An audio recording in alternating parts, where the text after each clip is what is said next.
Sorry about that storage problems, but yeah. So where was I? So if with let's say in an example with an iPhone, you would have the iPhone.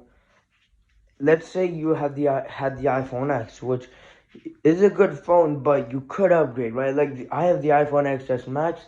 The camera's a little bit better, and I think, and it's the first one to use the L-shaped battery, which gives it more battery life, more power, and because it's bigger, more years you can use it without having to replace it, right? So let's say you have an iPhone X, and then you install iOS 16 on it. Well, first of all, the chip was made in 2017, so you're telling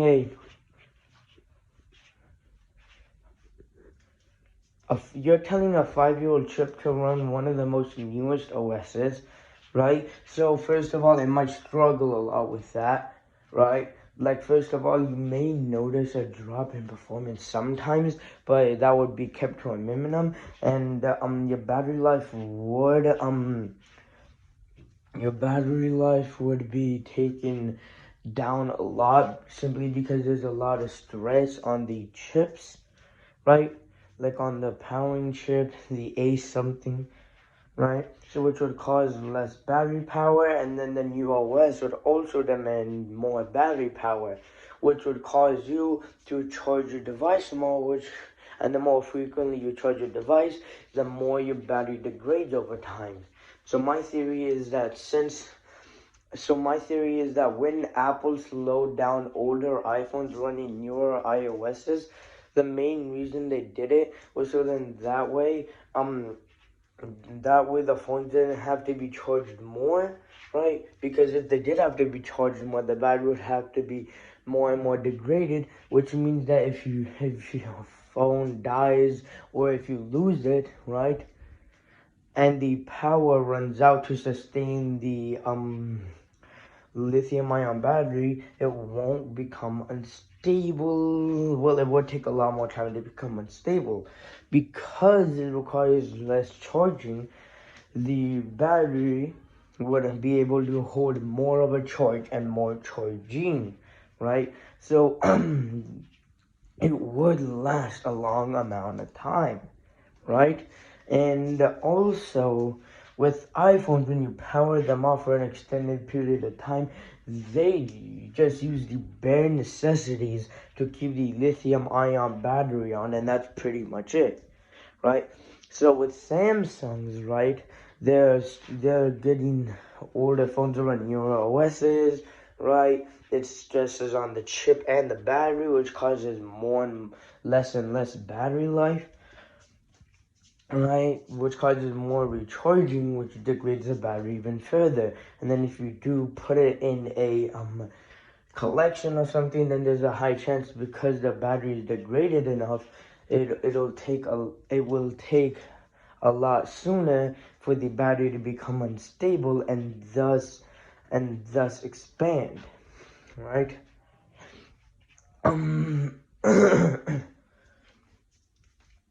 Right.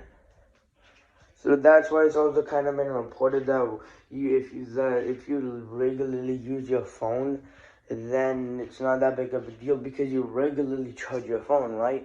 Even if it is degrading the battery, you are still giving the phone power to run, right?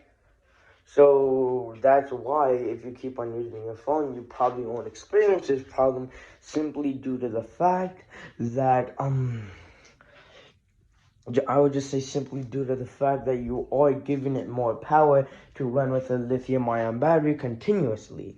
Rather, with if you kept on charging it and then you lost it or you powered it off and you forgot about it, then it would use the remaining power to keep the lithium-ion battery stable, right? But that may be troubling because if your phone is running the newest OS, right, then that would be strain on the battery and the chip, more charging, batteries degraded can hold less of an amount of charge, right?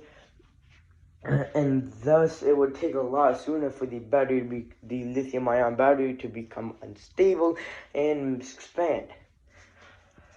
Now, I would honestly say, this would be a huge problem for collectors, like Mr. Who's the Boss, and I think Linus Tech Tips, right? Who have a bunch of phones stored, right? Like they might be worrying that a lot more of the Samsung phones may, pop out. I mean, the battery may pop. Expand. But I also feel bad for Mr. Who's the Boss because he had an exclusive Samsung phone made just for him, and the battery expanded and it popped out.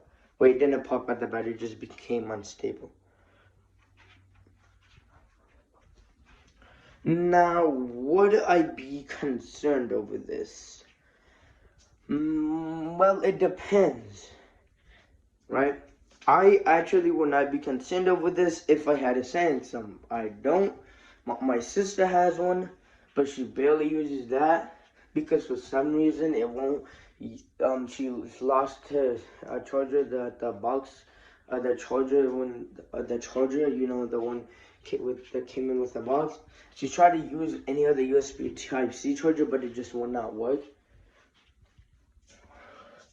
Yeah, so, yeah, if you have a Samsung phone, well, this is what you need to do to make sure the battery will not expand and or become unstable. Now, I would also suggest doing a lot more research on this, right? But for the basic necessities, this is what I would do.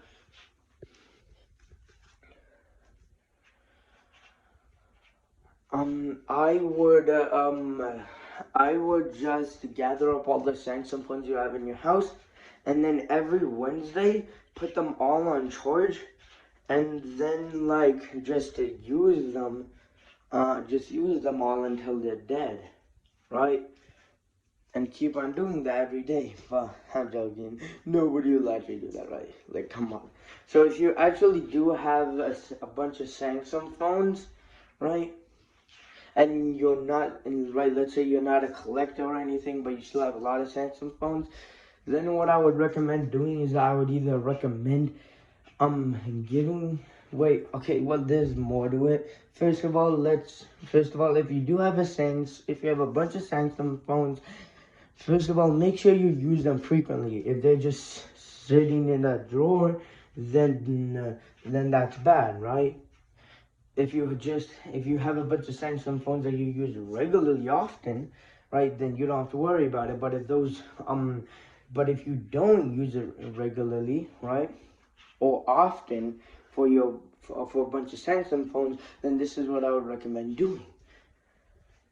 First of all, make sure you're not a collector, right? If you are a collector, then you'll have to find another way to fix this problem. But my solution would be to just give all that away. If you have a bunch of Samsung phones that you often don't find yourself using, right? Then what I would do is that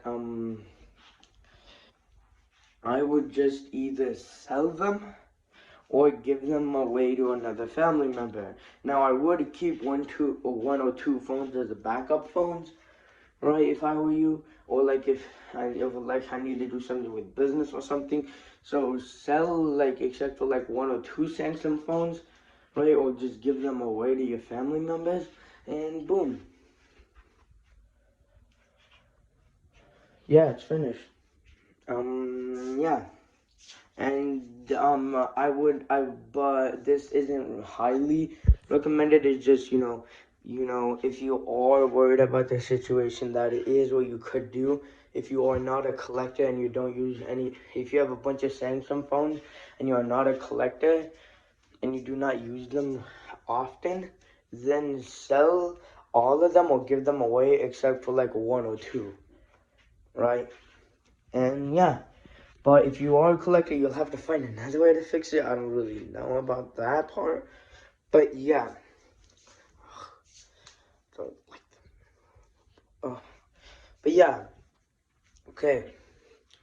Is this wearing? Absolutely. Well, for me, Samsung has already shown in past history that they do in fact have problems with battery, right?